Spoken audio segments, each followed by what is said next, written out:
tumigas na yung sauce. Sorry, sorry. Sorry, sorry. Kami naka-engagement pa kami. Nakatikim ka na. Hindi pa. Hindi ako hindi. Hindi ka naman magra-rice eh, no? No.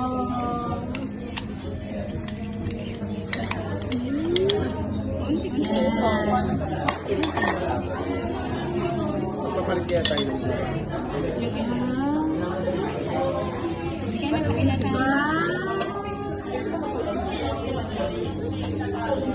Masarap na rin sana rin. Papalitan.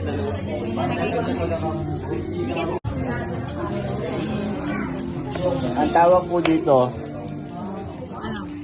crispy palabok. Dito lang po yan sa Santa Rosa mabibili. Wala po yan sa Bulacan. May dumaan yung taga Bulacan para sa crispy palabok.